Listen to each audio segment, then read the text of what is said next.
성경 기초 시리즈 총정리입니다. 앞에 성경이 좀 빠졌네요. 그죠? 있는데 지금 이게 지금 다 안 나와 버렸네요.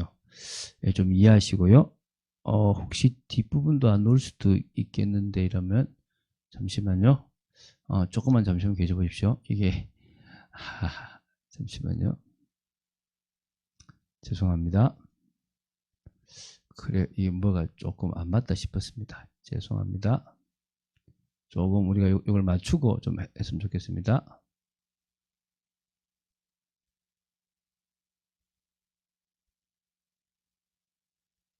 이쪽은 필요 없구나. 이쪽이구나.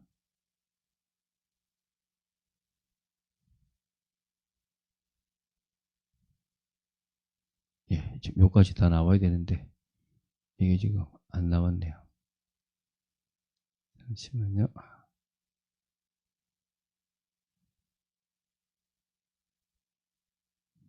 자,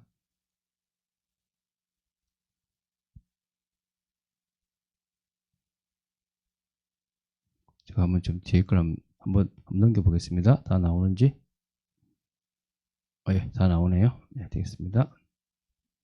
네, 다시 시작하겠습니다.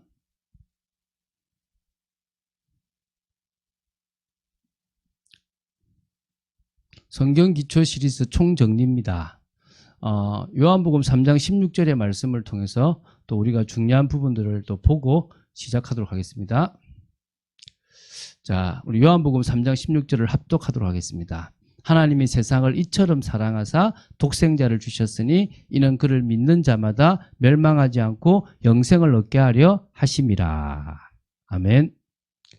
자, 성경 기초 시리즈 총정리인데요. 1강부터 12강까지를 좀 정리해 봤습니다. 우리가 첫 번째 강의가 성경에 대한 이해였거든요.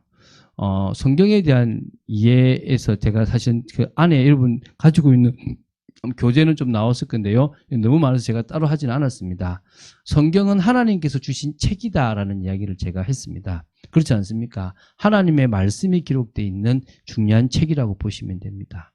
그리고 이 성경 전체의 내용은요, 구원의 계획에 대한 부분입니다. 창조부터 시작해서 이 천국까지의 모든 그 부분에 중요한 이 구원에 대한 계획이 숨어 있습니다. 그리고 이 성경 연구를 통해서 우리는 하나님을 만나고 하나님을 누리는 그런 축복을 사실적으로 누려야 될 줄로 믿습니다. 여러분이 정말 성경에 대한 사실적인 이해를 가지게 되기 바랍니다. 그래서 많이 보세요.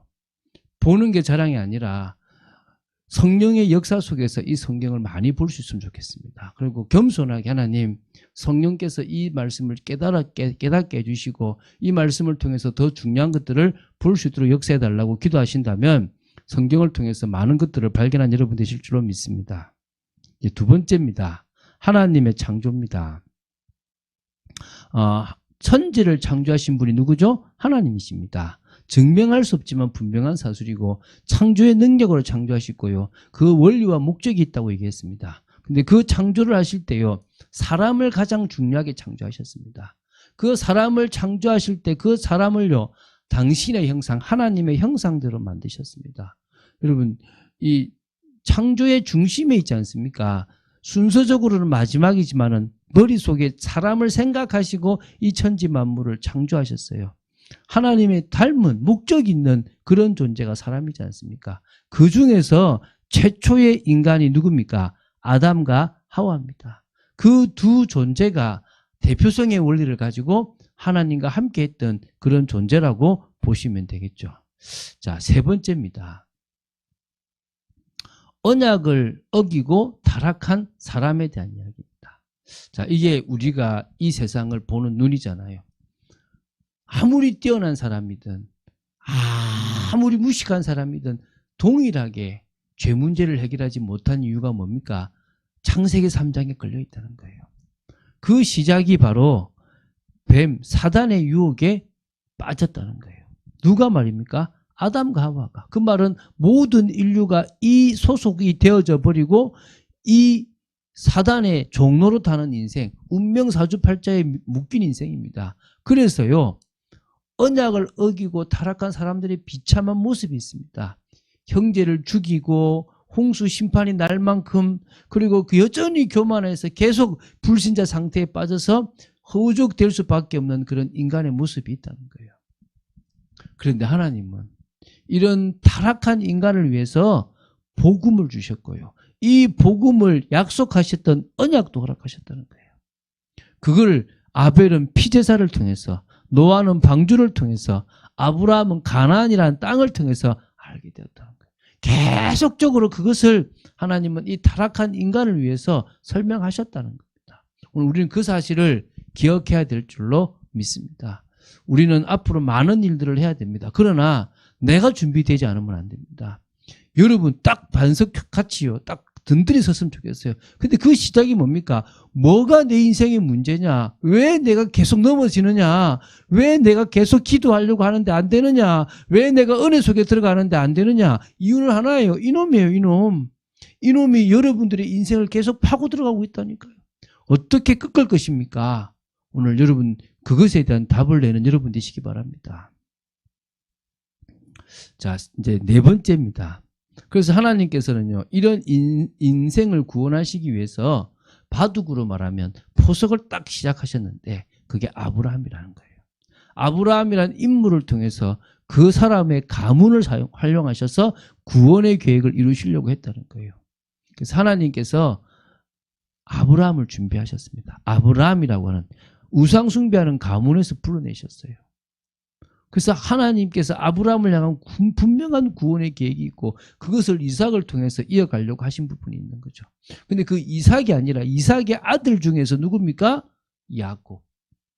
이스라엘 응답을 받아 누릴 야곱이라는 존재가 그 비밀을 가지고 있었던 거예요. 그래서 그 야곱이 낳은 12명의 아들이 12지파의 축복이 되고 민족이 되어진 응답이 있는 겁니다. 근데 그것을 이루었던 인물이 누굽니까? 총리 요셉입니다. 이 총리 요셉을 통해서 하나님은 이스라엘이 민족으로 발전할 수 있도록 모든 것을 준비하셨습니다. 그것도 어디서요? 애굽의 고센 땅이라고 하는 곳에서 70명이 가서 몇 명이 됐습니까? 전쟁에 나갈 수 있는 20세 이상의 사람이 60만이 넘어져 버린 거예요. 이 정도로 하나님이 역사를 하셨다는 겁니다. 여러분 믿으십니까? 그런 응답을 하나님께서 아브라함 가문을 통해서 시작하셨다라고 우리는 알고 있고 믿으면 되는 겁니다. 그리고 이제 뭡니까? 다섯 번째. 이스라엘 민족이 이제는 뭡니까? 하나님의 시간표에 애굽에서 출애굽을 하고 가나안으로 가기 전에 광야라는 시간을 해요. 바로 갈 수 있었던 그 길을 돌아서 40년이라는 광야 생활을 하게 되거든요. 우리는 이런 이스라엘의 모습을 통해서 우리의 모습을 볼 수 있어야 됩니다. 여러분 이스라엘은요 출애굽의 역사를 체험했어요. 하나님이 당신의 말씀대로 당신의 방법대로 아무 힘 없었던 그 사람들을 그 강대한 애굽 흑암으로 상징되는 바로의 손에서 건져내셨어요. 10가지 재앙으로 홍해에서 다 수장시키시면서 건져내셨다는 겁니다. 그런데요 그들이 이제 뭡니까? 믿음으로 가나안에 들어가면 되는데 가데스 바네에서 불신앙함으로 말미암아 어디로 가게 됐습니까? 광야 생활을. 근데 그 광야 생활은 은혜 없이는 갈 수 없었던 광야 생활이에요. 38년을 유리방황하면서 모세를 비난하기도 하고 반역하기도 했습니다. 다 죽는 일들이 벌어져요. 그런데도 하나님은요 그 광야 생활 40년 동안 이스라엘을 지키셨어요. 하나님의 능력으로 인도하시고요. 만나와 메추라기 생수를 먹이시고 구름 기둥과 불 기둥으로 인도하시고요. 외적의 공격에서부터 보호하셨고 옷이 헤어지지 않는 축복을 누리게 하셨습니다. 그 속에서 중요한 메시지를 전달하고 언약을 붙잡도록 역사하셨다는 겁니다. 그 속에서 제자들이 세워지는 축복도 누렸다는 거예요. 그래서 이 이스라엘 민족의 출애굽과 광야 생활을 통해서요. 결국 가나안 땅에 들어갈 사람과 들어가지 못할 사람이 구분돼 버린 거예요. 자, 6번째입니다. 가나안 땅을 유업으로 받은 민족이 바로 이스라엘입니다. 이 가나안 땅이 어떤 땅입니까? 구원의 계획이라는 그 어마어마한 언약이 성취될 땅이 가나안 땅이에요. 그래서 하나님의 역사로 하나님은 이 가나안 땅을요 정복하도록 하셨어요. 이스라엘이 요단을 건너면서부터 전 지파가 땅을 분배하는 모든 과정 속에 역사하셨습니다. 그러면서도 믿음대로 그들의 역할대로 하나님은 하셨다는 겁니다. 믿음을 가진 사람은 강대한 나라, 강대한 그런 부족이 있는데도 다 이기게 하셨고, 믿음이 없으면 쫓겨 도망가게도 가만히 두셨습니다. 그들이 하나님을 바라볼 수 있도록 가만히 놔두신 겁니다. 그래서 결국은 이스라엘의 유업이 되었던 겁니다. 12지파가 그곳에서 땅을 분배받게 되는데요. 근데 어떻게 보면 가나안 정복은요, 전쟁보다 믿음의 행위, 예식이 더 중요했거든요. 그 중에서도 실패하고 아쉬움도 있지만요, 결국 하나님은 가나안 땅을 이스라엘 백성들에게 허락하셨다는 것입니다. 자, 7번째입니다. 그런데요, 그 가나안 땅에서 하나님의 백성으로서 구별되어서 살아가면 되잖아요. 그곳에서 좀 더 편하려고 놔두었던 그 7족속 그 사람들을 노예로, 그러니까 종으로 쓰므로 말미암아요, 그들의 우상들의 영향을 받게 되고요, 말씀보다는 세상을 따라가는 그들의 모습 속에서요, 자기 소견에 옳은 대로 행한 거예요. 그 시대를 사사시대예요. 왕이 없었다 그랬죠. 왜 왕이 없습니까? 있잖아요. 하나님이 왕인데 하나님을 왕으로 인정하지 않았다는 겁니다. 그래서요, 아예 왕을 달라고, 왕이신 하나님을 버리고 인간의 왕을 달라고 하는 거예요. 그게 더 고통일 건데, 그것 때문에 완전히 멸망할 건데도요, 우리가 열왕기 상하를 받지 않습니까? 지도자 때문에 얼마나 많은 우상들이 생깁니까? 그것을 요시아가 다 제거할 만큼 어마어마한 우상들이 이 남유다와 북이스라엘의 산당들마다 있었다는 것입니다. 그게 왕정시대입니다. 그래서요, 결국은 이스라엘 나라는 멸망하는데요, 그렇지만 언약의 흐름은요, 믿음의 사람들을 중심으로 계속 진행되는 거예요. 하나님은 그런 은혜들을 허락하셨다는 것입니다. 자, 이제 8번째입니다. 결국 포로시대가 와요. 북이스라엘은 BC 722년에, 남유다는 BC 586년에, 북이스라엘은 아수르에, 남유다는 바벨론에 망해버립니다. 그래서 결국은요, 북이스라엘은 그냥 사라져버리고 사마리아라고 불릴 만큼의 그런 혼혈민족이 되어버리고요, 남유다는 하나님 끝까지 지키셔서 다시 그 포로 귀환을 하게 하시고 하나님의 일을 하게 하는 거예요. 그 모든 과정들을 우리는 지켜본 겁니다. 그래서 그 귀환하지 않고 예루살렘으로 오지 않고 나는 남겠다고 한 디아스포라가 있습니다. 그게 결국 나중에는요, 세계복음화의 문이 또 되어지잖아요. 그러는 과정에 성경에는 말라기로 끝이 났지만, 말라기 이후 예수님이 오실 때까지 400년 동안 암흑기라 그럽니다. 말씀이 끊어져 버린 시대입니다. 그때 이 유대교가 자리 잡고요, 39권의 구약 성경이 성경화되었지만 이 여러 헬라와 로마의 지배 속에서요, 이상한 파들이 생기고 결국은요, 형식적으로만 딱 남아버린 그런 안타까운 이스라엘의 모습들을 우리는 볼 수가 있습니다. 그것을 우리는 공부했습니다, 같이. 자, 그리고 이제 뭡니까? 결국은 신약에 오셔서 예수 그리스도께서 구원의 길을 여셨습니다. 예수님은 당신이 그 구약에서 계속 기다리신 메시아 그리스도라는 것을 증거하셨고요, 그리스도로서 구원의 길을 십자가와 부활로 여셨습니다. 뿐만 아니라 3년 6개월 동안 그 그리스도임을 증거할 제자들을 세우신 거예요. 그리고 나서 그들에게 마지막 언약을 전달하시고 승천하시고 지금 보좌 우편에서 역사하십니다. 언젠가 재림주로 반드시 이 땅에 오실 거라고 우리는 믿습니다. 지금도요, 구원의 역사는 계속 진행됩니다. 왜입니까? 예수님께서 주신 언약대로 지금 진행되는 겁니다. 예수를 믿을 때 구원받고 천국 복음이 모든 민족에 전거되면 끝이 오고, 그럼 우리 세계복음 할 수 있는 것밖에 없지 않습니까? 그런데 그 구원의 역사와 모든 하나님의 역사가 말씀의 뜻대로 언약대로요 진행되고 있다는 겁니다. 사도행전 1장 8절처럼 예루살렘과 온 유대와 사마리아와 땅끝까지, 그 땅끝이 다시 예루살렘이 될 수 있겠죠.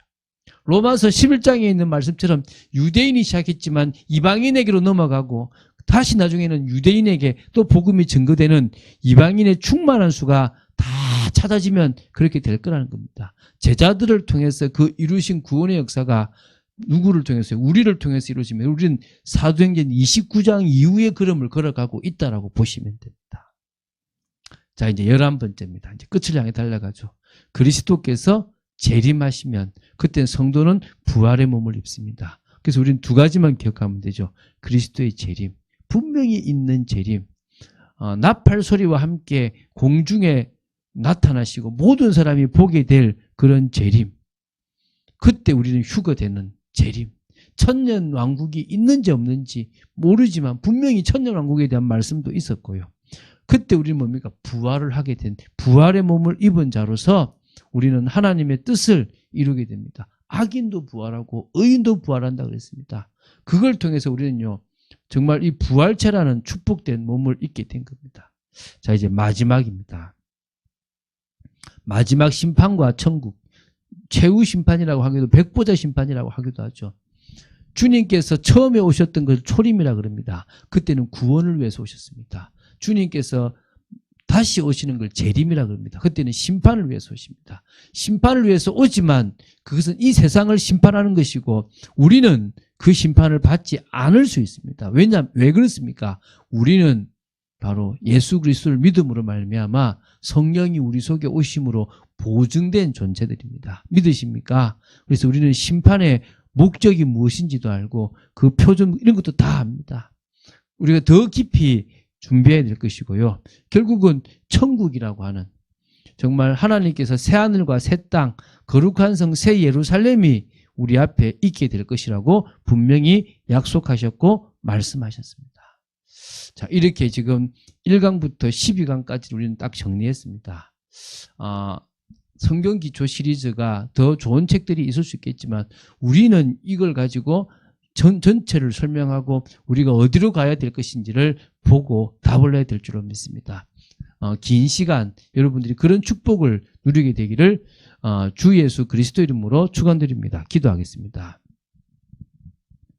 주는 그리스도시요 살아계신 하나님의 아들이심을 고백합니다. 말씀 따라가는 축복 속에 있도록 저희들을 지켜주시고 오늘 정말 이 성경 기초 시리즈 총정리를 하며 우리에게 필요한 여러 가지 부분을 사실적으로 보게 되었음을 감사합니다. 하나님 정리되게 하시고 믿어지게 하시고 이 시대에 우리가 해야 될 것들을 붙잡는 축복의 저희들 되도록 지켜주시옵소서. 주 예수 그리스도 이름으로 기도드립니다. 아멘.